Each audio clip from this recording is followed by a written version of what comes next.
Megalopolis, dude. It goes like this, okay? It goes like this. A homie want to build cool subdivision. A homie then builds cool subdivision. Story over. Story over. I'm all for simplistic storytelling, but you've got to have something happen. Like, you can't just... Something! You gotta make something happen, dude! You can't just show us random stuff for an hour and a half straight. Yeah. This might be my shortest review ever, dude, because every scene that happens in this movie is inconsequential to the plot. Doesn't matter. Doesn't matter. Absolutely inconsequential to the plot, in my opinion. It's just literally an amalgam of a bunch of scenes put together. If you take LaBeouf out of it, the story's the same. If you take Plaza out of it, the story's the same. Voight out of it, the story's the same. If you take Esposito or his daughter out of it, it's all the same, dude. This movie... I don't know what you're doing here, Francis. Francis? Okay, sure, Voight's money made it easier for him to build.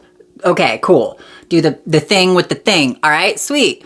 But homie just invented a new element. I finally invent something that works! That is capable of fixing your brain, replacing your eye, rebuilding half a fucking face. So, like, why does he need money?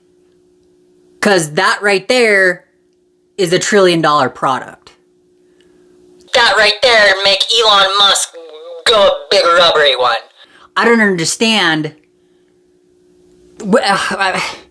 And this whole movie's just full of crap like that, dude. Okay? Like, full of crap like that. Everyone, this is Francis. Hey, Francis. Okay, so Esposito is the main antagonist, right?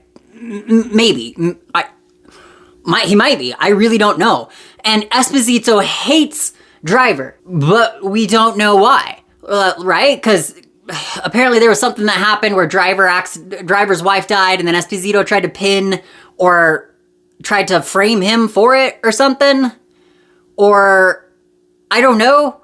Because, like, obviously didn't work because Driver's out running around. But then Driver isn't mad at him either. And Esposito's mad at Driver, and I feel like that should be swapped. Driver should be absolutely livid at Esposito, and Esposito should be like, yo, Driver, remember that time I freaking tried to, like, put you away from murder? Wasn't that a hoot? No, we are not having fun. So, I don't know.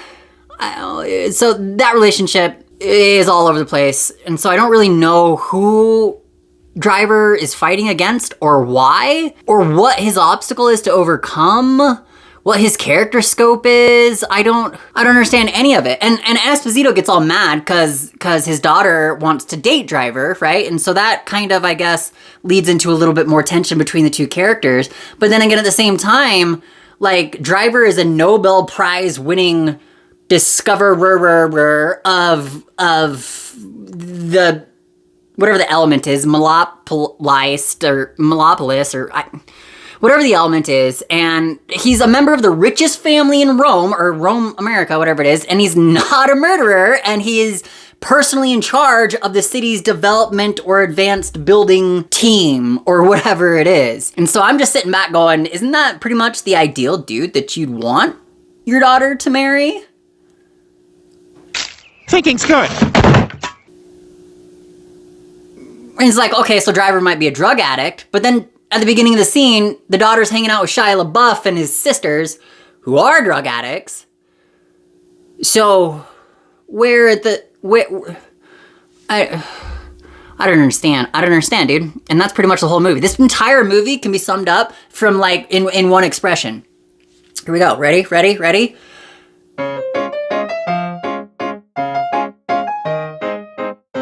Perfect, right?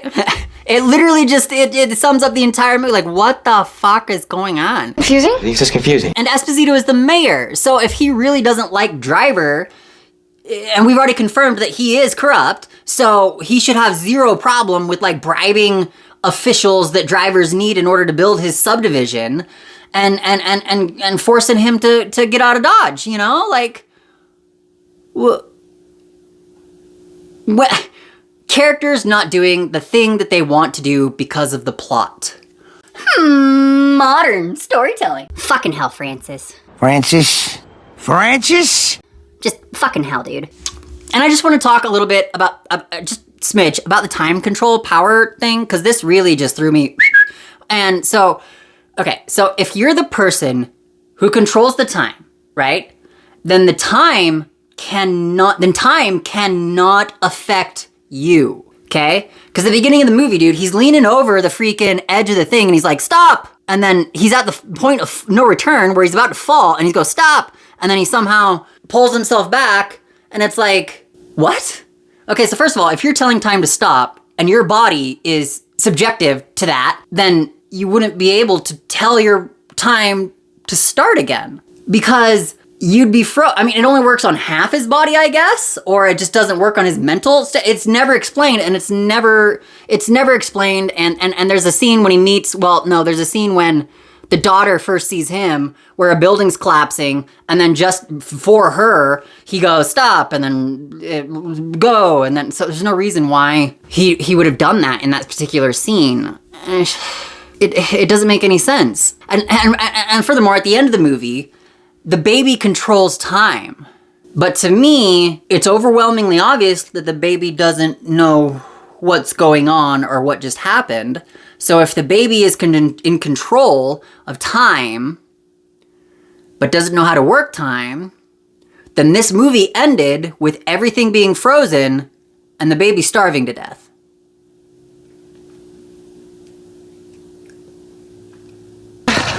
Dumb baby.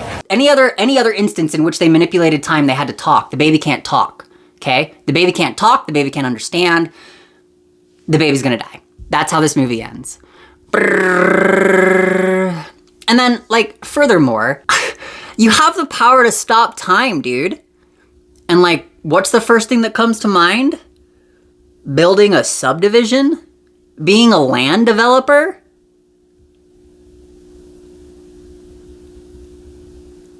Nah. Go be a hero, dude. Go save the world. You can stop time.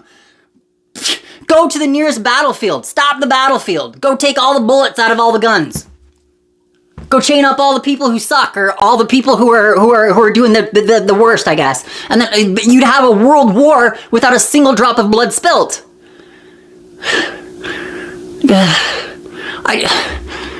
Next, you're gonna tell me that Deadpool is super happy being a salesman. 3, 2, 1. Mad? Yeah, mad! Modern storytelling, guys. Modern storytelling. It's just freaking. What the fuck, Francis? Francis? Francis? So I will confess, there's a little bit of hitch in my giddy up when it comes to this, because throughout this movie, I was cuddled up to a very attractive man. Boom. And so there are for sure some scenes that I just, didn't get to watch for obvious reasons. But if I'm going to movie theaters, I know I'm going to be disappointed, so I try to accomplish multiple goals at once. Getting a YouTube video and snuggling up to a Studley.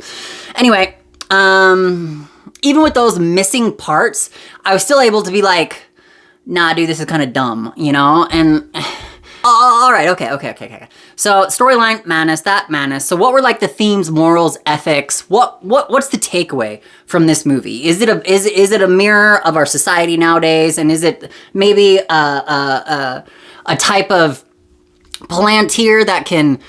I don't know if people are gonna get a Palantir is the thing that Gandalf. The lost seeing stones are not all accounted for. I suppose pretty much everybody knows what a Palantir is. I don't think I need to explain that, right? Right? Yeah. They are not all accounted for, the lost seeing stones. So I don't know what the morals, themes, or ethics are here. I don't know. Should we try to replace our current building materials with this new fancy-dancy building material? Sure, why not? If you can do something better, stronger, cheaper, maybe not cheaper, but better, stronger, more everything else except for the cheaper part, then isn't it kind of worth it if it's literally a billion times better? Like, who's arguing against this magic, super awesome new element? And it's like, I mean, it can literally like rebuild your brain and make slightly moving buildings and slightly glowing buildings, which is good, I guess. Better than not having slightly glowing and moving buildings. What? Do you mean your building doesn't slightly move or glow? What are you, poor? And then at one point a satellite falls and nothing happens. Nobody got hurt. Well, maybe somebody got hurt, but nobody we knew. We don't even get to see it go splody. We just get these weird shadows from an impossibly placed light source. So that was random and meant nothing. And I'll totally admit, I'll be the first to admit, dude, like I might have just been a little too stupid to understand what this movie was about. Like willing to user error, right? Okay, cool. But like, I did understand the majority of the dialogue, and I did understand the majority of the subtext, and I do love Shakespeare and poetic writing. I am a writer, terrible as I may be, but I mean, at one point I had all of Julius Caesar memorized. I was in a play. And so for me to not understand it, I'm like, okay, so this is either like way, way, way over my head, or they just have no idea what they're doing and they just decided to splice a bunch of shit together. I don't know where I land on that, dude. I'm all about, you know, I'm the dumb one. How you doing, dummy? I'm the one at fault. I'm more than willing to just fess up to that. But something about this just pricks in my stomach. Just like, dude, they just didn't do a good movie. I mean, I don't know a ton about Roman culture and all that crap. It's more about the Punic Wars for me. Hamilcar and Hannibal. They my boys, dude. Getting after it. And then, you know, finally getting toppled with the man, the unit, the legend, the myth, the absolute one and only Publius Cornelius Scipio Africanus. Man, that was annoying. Which is totally what I'm going to name my kid, by the way, if I ever have a kid. Anywho, but then again, this isn't Rome, but it is, and it's also America, but it's not. And some people and events mentioned took place in the real world, so it's like some hybrid of reality and fiction within a Roman theme. I don't know, dude. I don't know what homie was going for here. I don't know how to fix. I'd love to like walk through this and be like, all right, this is how you make it better. But I have no idea how to make this movie better. I have no idea what he was going for. I have no idea what the premise of Adams or not Adams, Drivers. No, that is his first name, Adam, isn't it? I mean, Driver's motivation. I don't know what Esposito's motivation. I don't know what the daughter's motivation is. I'm not really sure what LaBeouf's motivation. He wants to take over the town. Cool. Why? You're like a member of the richest family ever. You get to do whatever you want, whenever you want, however you want. Like, chill, dude. You're good. Like, what? I just don't understand. Does this movie look beautiful? Yes, it does. I'll admit it was fun to see a unique style of cinematography. That was really neat.